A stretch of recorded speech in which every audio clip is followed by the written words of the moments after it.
Hello everyone. मेरा नाम आशीष कुमार पांडे है और आज का हमारा टॉपिक है metal ligand equilibrium in solution. इसमें हम देखेंगे कि मेटल लिगेंड और इक्विलिब्रियम सॉल्यूशन क्या होता है। तो इसमें हम क्या क्या देखेंगे, हमारा टॉपिक रहेगा introduction, step of formation constant देखेंगे, ओवरऑल फॉर्मेटिंग कांस्टेंट्स देखेंगे और relation between step wise and overall formatting constants देखेंगे इसमें। तो हमारा पहला है बेसिक इंट्रोडक्शन। बेसिक इंट्रोडक्शन में हमारा है metal complex are formed when metal ion in solution bind to molecular or ions called ligand through coordination covalent bond. इसका मतलब ये है कि जब धातु संकुल बनते हैं, जब विलयन में मौजूद धातु आयन सन्मय संयोजक बंधों के मध्य से लिगेंड नामक अणुओं या आयनों से बनते हैं। दस complex play circular roles in venous field such a biological system, hemoglobin catalysis, environmental chemistry and industrial process। ये यौगिक जैविक प्रणालियों, होमोग्लोबिन उत्प्रेरक, पर्यावरण, रसायन विज्ञान और औद्योगिक प्रक्रियाओं जैसे विभिन्न क्षेत्रों में महत्वपूर्ण भूमिका निभाते हैं। The stability of the complex determine how likely a complex is to form or remind intact in solution. इसका मतलब ये है कि इन संकुलों की स्थिरता यह निर्धारित करती है कि विलयन में संकुल बनने और बरकरार रहने की कितनी संभावना होती है।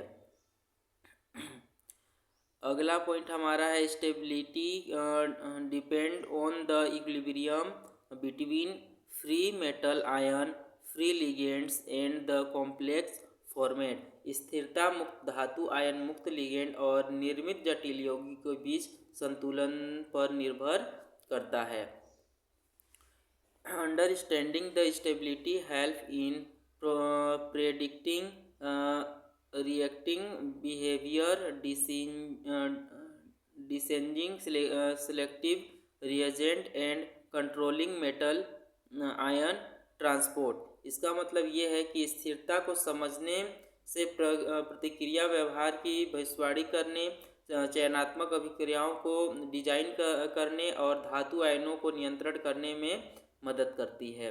Formation constant quantify the stability of the complex between measuring how strongly the ligand behind two metal on। तो गठन स्थिरांक लिगेंड के धातु आयन से मजबूती से जुड़ने की क्षमता को मापकर इन परिसरों की स्थिरता को क्या करते हैं, निर्धारित करते हैं। हम आगे देखेंगे स्टेप वाइज फॉर्मेशन कांस्टेंट। तो the complex obtain from in step where ligand attach one by one to the metal ion. इसका मतलब ये है कि जब जटिल यौगिक चरणों में बनते हैं तो लिगेंड जो है वो एक एक करके धातु आयन से जुड़ते हैं। Each bending step has it one equilibrium constant called the step wise formation constant K1 K2 etc। इसका मतलब ये है कि जब प्रत्येक बंधन चरण का अपना एक संकुल स्थिरांक होता है, जिसमें चरणबद्ध गठन स्थिरांक जैसे K1 K2 आदि कहा जाता है। फॉर एग्जाम्पल के लिए जैसे यहाँ पे M है, मेटल है, जैसे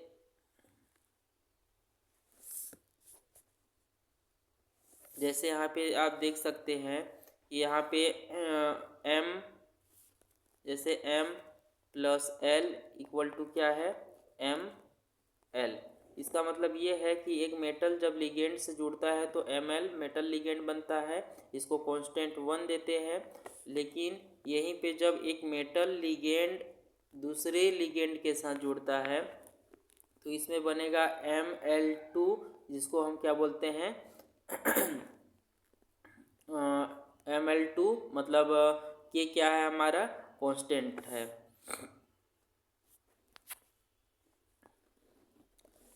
इसी प्रकार Ml2 + L इक्वल टू हमारा क्या हो जाएगा Ml3। ये हमारा क्या है कांस्टेंट है, ओवरऑल फॉर्मेटिंग कांस्टेंट। इसमें हम देखेंगे the overall formatting constant represent the equilibrium constant for the complex formation of the complex from the metal and all ligand at once. इसका मतलब यह है कि सग्रम गठन स्थिरांक धातु और सभी लिगेंडों में से एक साथ पूर्ण रूप से जटिल यौगिक के निर्माण के लिए संतुलन स्थिरांक का प्रतिनिधित्व करता है। जैसे इसमें M+3L इक्वल टू ML, तो जैसे M क्या हो जाएगा β3 equal to K1 into K2 into K3। तो it's given on overall measure of the stability of the फ्यूलिफ्रोडम कॉम्प्लेक्स। यह मतलब इसका यह है कि यह पूर्ण रूप से निर्मित परिसर की स्थिरता का सग्रम माप को क्या करता है प्रदान करता है।